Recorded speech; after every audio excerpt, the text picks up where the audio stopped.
এখন প্ৰস্তাৱিত সংৰক্ষিত বনাঞ্চল খৰাগাঁও প্ৰস্তাৱিত সংৰক্ষণ বনাঞ্চল। এই মুহূৰ্তত মই উপস্থিত আছোঁ যোগীঘোপাৰ খৰাগাঁৱৰ যি প্ৰস্তাৱিত সংৰক্ষিত বনাঞ্চলখন এতিয়া কিন্তু বেদখলৰ কবলত। আৰু এই মুহূৰ্তত মই যিহেতু খৰাগাঁৱত আছোঁ, মই সতীৰ্থক দেখাবলৈ অনুৰোধ জনাইছোঁ। আচলতে এই প্ৰস্তাৱিত সংৰক্ষিত বনাঞ্চলখন এতিয়া একাংশ দুষ্ট চক্ৰৰ কবলত পৰি আচলতে এখন গাঁৱৰ সৃষ্টি হৈছে। এটা এটাকে ঘৰ আহি এতিয়া ৰাতি নিশাৰ ভিতৰতে ঘৰ সাজি এটা গাঁৱৰ সৃষ্টি হৈছে। আৰু মই সতীৰ্থ দেখাই আছে যিহেতু এখন প্ৰস্তাৱিত সংৰক্ষিত বনাঞ্চল আৰু চৰকাৰে যি দৃষ্টি ৰাখিব লাগিছিল কিন্তু সেয়া কিন্তু আজিলৈকে দেখিবলৈ পোৱা নাযায়। প্ৰায় 630 হেক্টৰ ভূমিত আৱৰি থকা এইখন প্ৰস্তাৱিত বনাঞ্চল। আৰু ইয়াত কিছু স্থানীয় লোক আছে, তেওঁৰ পৰা জানিব যত্ন কৰিম যিহেতু এখন ইমান বনাঞ্চল চৰকাৰে 2025 চনতে এইখন ঘোষণা কৰিছিল প্ৰস্তাৱিত বনাঞ্চল হিচাপে, কিন্তু আজি বেদখলৰ কবলত। কি ক'ব? হয়, যোৱা 2025 চনতে আমাৰ খৰাগাঁৱত যি বনাঞ্চল আছে এইখন সংৰক্ষিত বনাঞ্চল বুলি চৰকাৰে ঘোষণা কৰিলে, তাক আমি ধন্যবাদ জনাইছো চৰকাৰক। কিন্তু সংৰক্ষিত বনাঞ্চল ঘোষণা কৰাৰ দৰে ইয়াতে একো কাম দেখিবলৈ পোৱা যোৱা নাই। অপৰেঞ্চি ইয়াত বিপৰীত দৃশ্যটোহে আপোনালোকে দেখিবলৈ পাইছে যে য'ত জীৱ জন্তুৰ থাকিব লাগে তাত বেদখল হৈ আছে। আৰু ইয়াৰ ক্ষেত্ৰত কোনো জিলা প্ৰশাসন তথা আমাৰ বন বিভাগ শুই থকাৰ নিচিনা হৈ আছে। চৰকাৰক এটা অনুৰোধ জনাম যে যিখিনি আমাৰ ইয়াতে বেদখল হৈ আছে এই বেদখলকাৰীসকলক চিনাক্ত কৰিব লাগে, চিনাক্ত কৰি অতি সোনকালে বেদখল মুক্ত কৰি আমাৰ সংৰক্ষিত বনাঞ্চলখন বনাঞ্চল হিচাপত থাকিব দিব লাগে।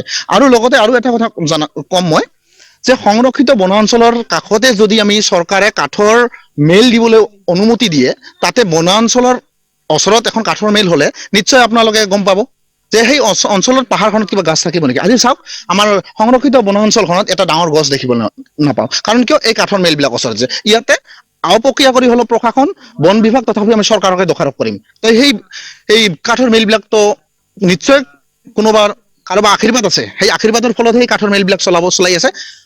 চৰকাৰক তথা জিলা প্ৰশাসনক অনুৰোধ জনাম এই কাঠৰ মেলবিলাক বন্ধ কৰি দিয়ক, নহলে আমাৰ যি সংৰক্ষিত বনাঞ্চলৰ পাহাৰ আছে কিছুদিন পিছত আমি এই পাহাৰত গছ গছনি তো দেখিব নাপামেই। ইয়াত শিল আৰু বালিৰ বাহিৰে আৰু শিল মাটি বালিৰ বাহিৰে একো দেখিবলৈ নাপাম। যিহেতু গোটেই এৰিয়াটোৱে আচলতে মানে বসতিপূৰ্ণ হৈ তুলিছে একাংশ দুষ্ট চক্ৰে, কিন্তু এই মানুহখিনি আচলতে ক'ৰ পৰা আহিছে আৰু নিশাৰ ভিতৰতে ঘৰ সাজে? আচলতে এই ঘৰ যে সাজিছে তেওঁলোকে অজ্ঞাতে আহে। আচলতে ৰাতি হওক, কোনোবাই ৰাতি আধা ৰাতিতে আহি যায়, আৰু কোনোবাই এতিয়া এই মানুহখিনি ক'ৰ পৰা আহে সেইটোও সঠিক নহয়। মানে তেওঁলোকে কি হৈছে গাড়ী ঘোঁৰা ৰাতিৰ ভিতৰতে লৈ আহি ৰাতিৰ ভিতৰতে ঘৰ সাজে, নেক্সটৰ দিনা দেখা পাওঁ ঘৰ। তাত যদি কোনোবাই মানা কৰে তেওঁলোকে কিনি লোৱা বুলি কয়।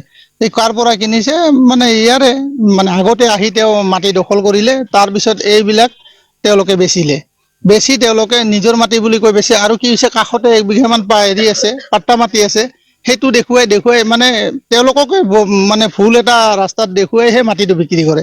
এই ধৰণে বিক্ৰী কৰি তেওঁ এটা মানে চৰকাৰী মাটি বিক্ৰী কৰি এটা ভাল মুনাফা লভি আছে। আমি সেইটোৱে নামটো আচলতে ঠিক ক'ব নোৱাৰি। আমাৰ ওচৰতে যে জাহান বুলি, তেওঁ মাটি কিনিলে খেতি কৰাৰ কাৰণে, খেতিও কৰিলে, তাৰপিছত সৰুকে এটা জুপুৰি সাজিলে।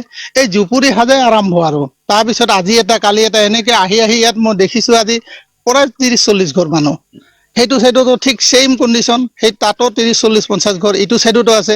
টোটেল মানে 150-ৰ পৰা 200 ঘৰ হৈ গ'ল। আৰু এইটো কমপ্লিট আমাৰ আচলতে সংৰক্ষিত বনাঞ্চলৰ মাজতে আছে। আৰু ইয়াৰ আগতে আমাৰ চৰকাৰে এটা 25 হেক্টৰ মাটি উলিয়াই গাছ ৰোপণো কৰিছিল, তাৰপিছত বাঁহ ৰোপণ কৰিছিলে, এইবিলাক আছিল। তেওঁলোকে কাটি ধ্বংস কৰিলে। আজি এনেকুৱা অৱস্থা হৈছে পাহাৰখনলৈকে আপুনি গাড়ী চলাই যাব পাৰে, মানে তাত কোনো জংঘল বা তেনেকুৱা ডাঙৰ গছ নাই। এনেকা যদি হৈ থাকে ভৱিষ্যত অনাগত দিনত আমি দেখিছো যে পাহাৰ হৈয়ে থাকিব, পাথৰ আৰু বালি, বাকী একো নাথাকে। গতিকে চৰকাৰক অনুৰোধ জনাও, তথা প্ৰশাসনো ইয়াত চকু দিব লাগে। আমাৰ এই যিটো সংৰক্ষিত বনাঞ্চল আছে এইখিনি সম্পূৰ্ণভাৱে বেদখল মুক্ত কৰি, গছ গছনি ৰোপণ কৰি, ফেন্সিংটো দি আমাৰ ৰাইজৰ বা মানে সমাজৰ এটা উপকাৰ কৰিব। লগতে আমাৰ যিখিনি জীৱ জন্তু আছে তেওঁলোকৰ থকা ঠাই নাই, তেওঁলোকে গাঁৱত যাই কেতিয়াবা গাঁৱৰ মানুহ খেদি দিয়ে। এনেকুৱা যে হৈ থাকে, মানে আমাৰ যিখিনি